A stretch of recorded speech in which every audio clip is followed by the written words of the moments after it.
Alright, in this lecture we will start building our Python script, which is the backbone of our web application.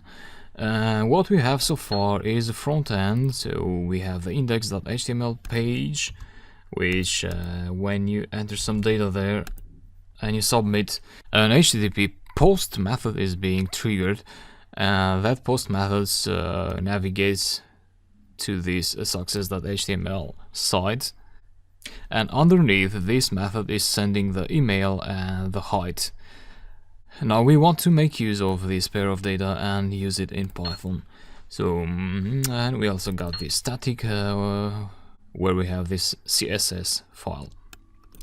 Great. Now let's go ahead and create the Python script.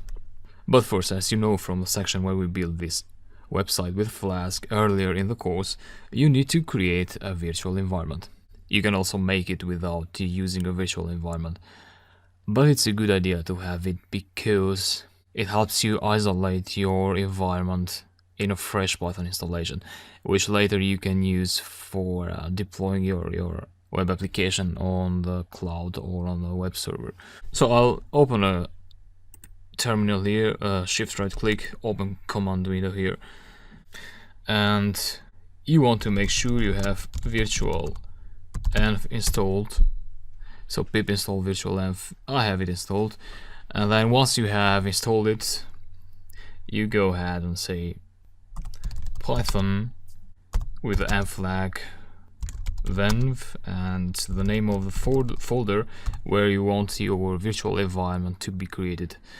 And this should be virtual. If you are on a Linux, you'd have to write here virtual env. And I believe this should be virtual env on a Mac too. But on Windows, you write venv and virtual, the name of the folder.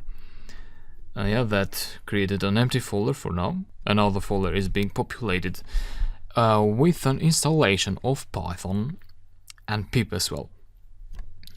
Yeah, that's done. So yeah, inside here, as you see, we have this scripts folder where you can find Python, so Python, and also pip. So that suggests that you can now, in your terminal, you can go ahead and point to the virtual folder, so virtual, and then script, and pip at the end, and then install Flask. So that's one way to do it. Which means you are using your virtual Python, the Python that you just installed with the virtual env, to install Flask. So Flask will be installed for your virtual environment. Or another way to do it, so we did this way when we built a website with Python. Now I want to show you another way,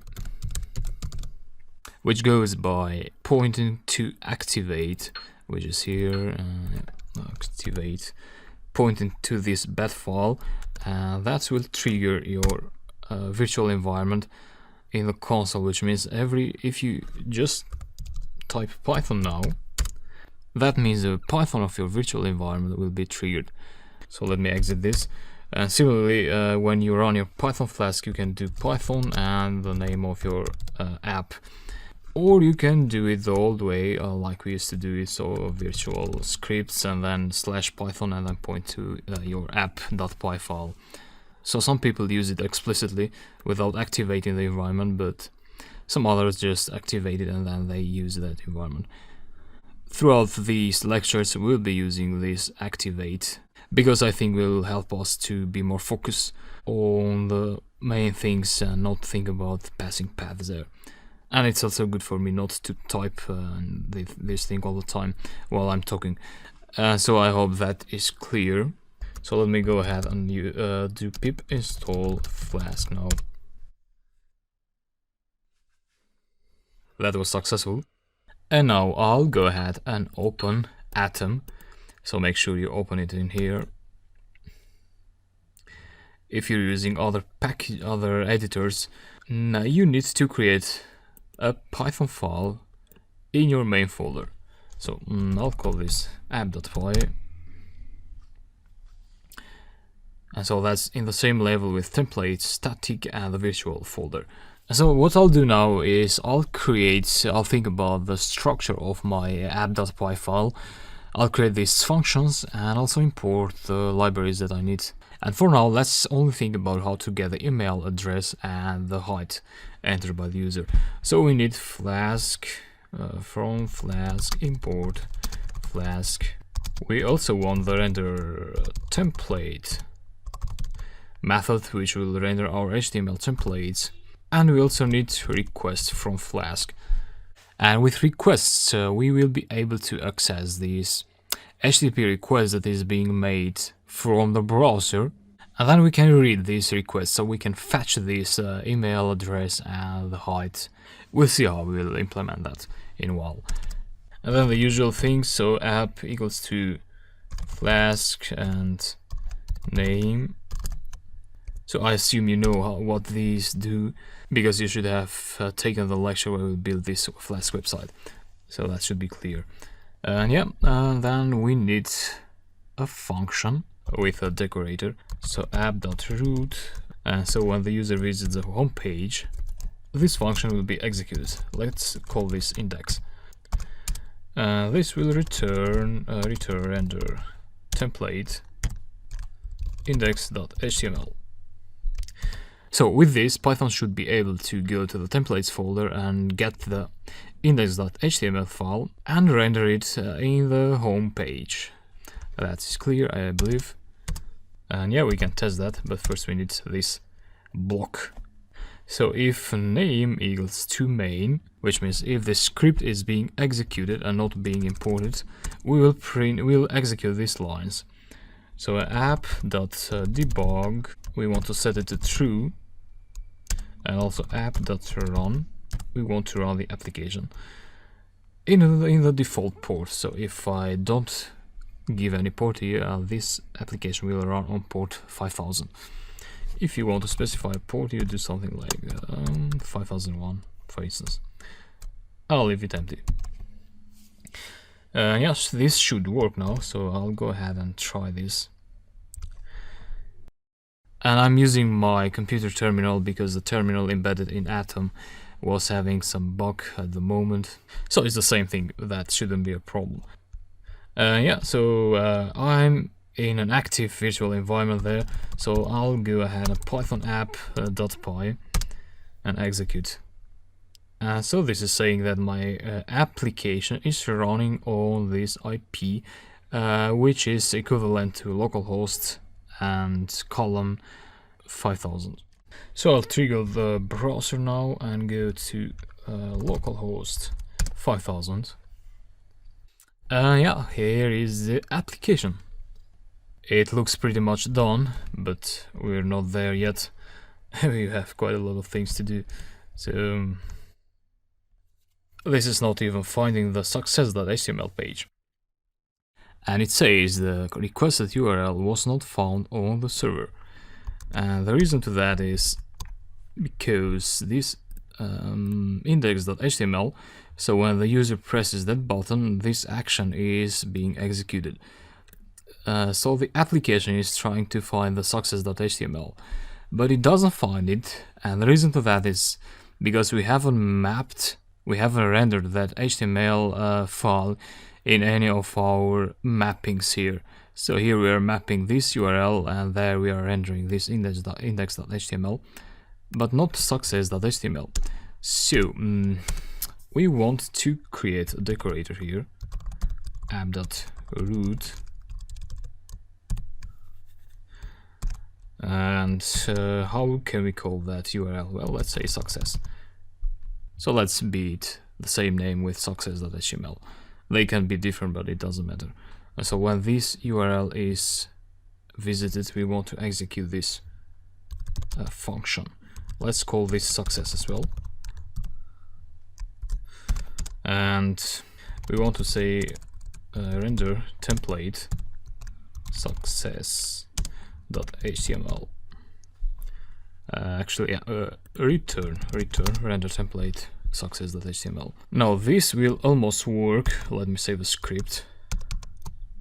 So the app is running, And I say this will almost work because it does work if we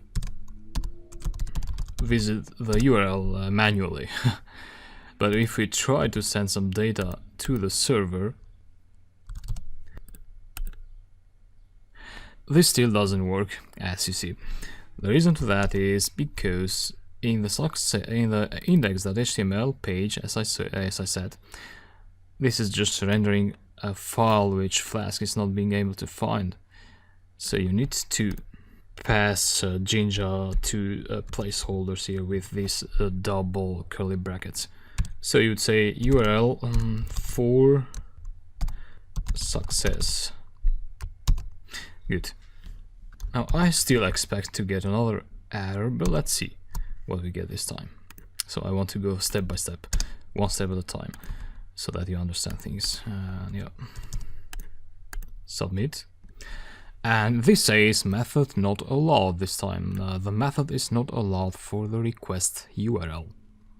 So the URL was successfully requested, but the method is not allowed. So what method is this? Well, that would be a post method, but by default when you create these decorators here, these implicitly declare a get method. If you want to do a post method, you'd want to explicitly declare that as a list. So post. Save that, go again to your web page, submit, and success. Well, the routings are working correctly, but where are these email and height values? So they are being passed to the server as a post method, but we need to capture them. And to do that, we would capture them inside this success function. So these two values are being generated when the user visits this URL by pressing that button. So at this moment we want to capture these two values. Now sometimes you might also get a get method through this URL. So for that reason you may want to make sure that if request.method equals to post, then what you do is, let's create a variable, say email equals to request.form, and get the form element with the name email name. So what I did here is we want to make sure if we're getting a post request, because the user might also visit this URL through other means, and we want to make sure that's a post request, so we are getting this email and the other height values. And if that's a post request, we grab that email and then we return this template. So this request is the one, the method or the class that we're getting from this import, and that has this method. So this request is being able to read the method of the request and stores that in this method object. And so if that method, if this is equal to post, that we're dealing with a post method. And we want to grab the form element from this request. So this HTTP request has some elements, and if you want, you can look up for that on the internet to learn more about HTTP requests. So there are quite a few things you can read about that. And so this has this form element, and that form element, which you can see from index.html. So this is the form, and this form has this key with this name, and this key has the value that the user enters.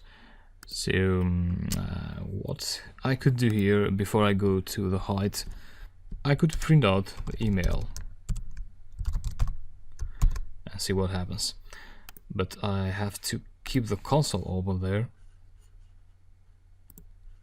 So here is a browser, and here is a console, because we will see the output, hopefully, printed out in the console. So here we go, and let me make a post request. So I'm just sending some data to the server, and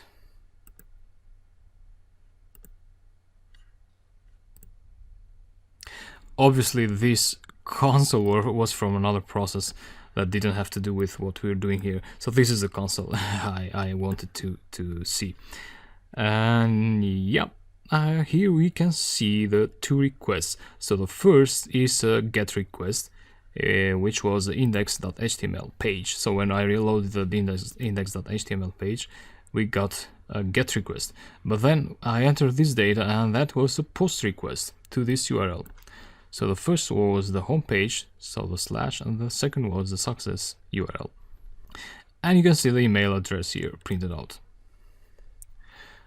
Or alternatively, if you want to see how things are working, you could print out the request.form. So let's do the same thing as we did. And yeah, submit this. As you see, this is something called an immutable multi-dict. So it's like a dictionary, and this is holding this data. So email name, the name of that input HTML tag, and then the height name and the value here. So when we do this here, that means we are accessing the value of this dictionary key. Good. Now we can do the same for height. So height request dot form and height name. Now yeah, let's print them out, and height, just to make sure everything is working correctly. Yeah. Send them. Yeah, here is the email and the height. And yeah, we're doing very well here.